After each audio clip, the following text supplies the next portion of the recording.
Hello guys, welcome back to my YouTube channel. In today's video I'm talking about something that's related to productivity. Should I start a productivity series again?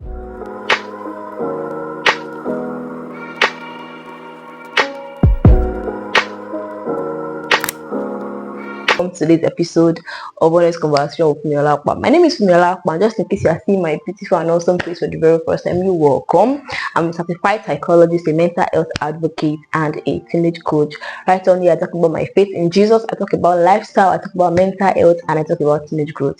You want to go ahead and click on the subscribe button to join this amazing and awesome community of awesome people. And you also want to click on the notification bell so you'll be the first to get informed each time I post new videos. I made a productivity series last year and I intend to make another series this year, and this particular series is to share materials, practical things, practical materials you can use to get productive. That's the intention of this coming productivity series. It might not be as long as the previous one, but I just want to share something with you guys today. I do a lot of research. Like 50% of my life is researching. I'm a psychologist, so yeah, we spend our life researching. I use myself as case study a lot of times, is people around me as case study a lot of times, and when I get to pick points and see something practical happens, I note them down. And it's not everything I come here to share. In fact, I come here to share them.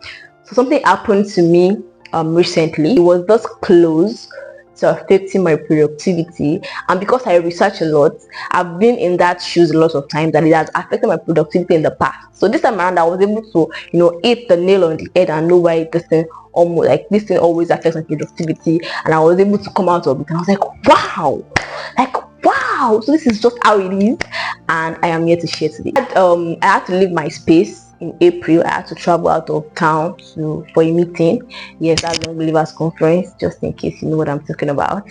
For a meeting in April. So a lot of my work that has to do with video, like content, both for people I work for and then for my personal self, I kind of did the ones that are very important down in March. I'm recording this video on what's today's date?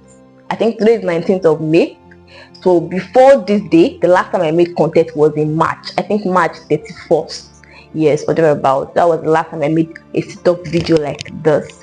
That was the time I made content. So that's like almost than a month ago. So because I was traveling in April to be away for like 21 days or thereabout, so I had made my videos earlier. I kind of scheduled myself in March to batch shoot. I did a lot of batch shooting. There was a day I did like I think 6 videos, Instagram, YouTube content, I think 7 or thereabouts. I did a lot of bad shooting in March. So in April I didn't make any videos. So I was not in my space. That was what happened. I traveled out of town. So by the time I came back in April, that was late April, I discovered that I kind of, whenever I remember making videos, kind of feel so lazy. Video content creation comes to mind, because not just standing in front of the camera. Before I come here, like this is one of the most the easiest thing to do in content creation.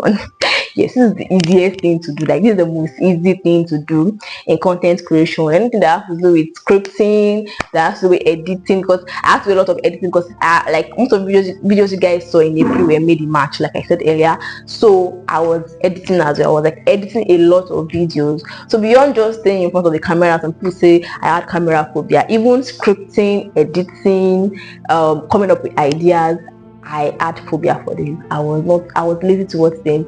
I didn't find them comfortable. I was not happy doing them. I'm very careful about it that a lot of my content, let me say 90% of my content are inspired. So, and I discovered at times when I want to use my intelligence, it doesn't work. Like I get burned out. I don't like the results. I don't like what later comes out of it. So each time I don't feel inspired to make videos, I don't make videos. I just shut up. It was something that was beyond my personal content. Now it was also affecting some other things that I do, and apart from even this particular thing I'm talking about, it affected my prayer life several times, it affected my study life several times, it affected, it not kill it too. That was happening to me, and I was like, this thing is happening again. So I was almost, concluding that it was because I was away from my space for a very long period of time, that my body is trying to get used to my space. But I didn't have time. I have a lot to do. So I discovered that I'm the kind of person that I walk around routine a lot. Things I'm supposed to use my morning to do, that things I'm supposed to use my afternoon to do, that things that I'm supposed to use my night to do.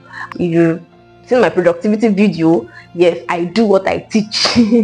So I did, like, my morning, like my 7 a.m. to my 10 p.m. they have plans in them, like things that ought to be achieved. So I discovered that the time I was supposed to use to do something else, I would feel like doing another thing. Of course, still in my schedule, but not what I'm supposed to do at that time. Take for example, I'm supposed to study the Bible at this time, but I'm feeling like making content at this time. And then later when I'm supposed to relax, I'm feeling like praying. And after that, when I'm supposed to eat, I'm feeling like studying the Bible. So I realized that why is this thing happening to me? Why am I functioning outside of my normal routine? And I realized that I have been so rigid in my life that my body is already getting bored of the routine that I've put up for myself. Schedule, I was so rigid with my to-do list. I was so rigid with what I'm supposed to do. I'm such a disciplined person that it is already affecting me. I'm so disciplined. It just, you have met me, you know what I'm talking about. I am so disciplined. It was already affecting myself, was already like eating up into my head, and oh my god, I was almost screaming out. That was when I now realized that sometimes our routine, our productivity journey needs a little bit of flexibility. So this time around, I took a step back. I didn't do it regardless. I took out time to study myself and saw my body is demanding for a change. Yes, a change in my random routine, an adjustment in like my timing. So things I do in the night, I started doing them in the morning. Things I do in the morning, I started doing them in the night. And I saw that, oh, my body just needed to change what it do, and the time it does it. From my chit chat, my little story, I'm sure that you might not pinpoint any lesson you guys must have learned.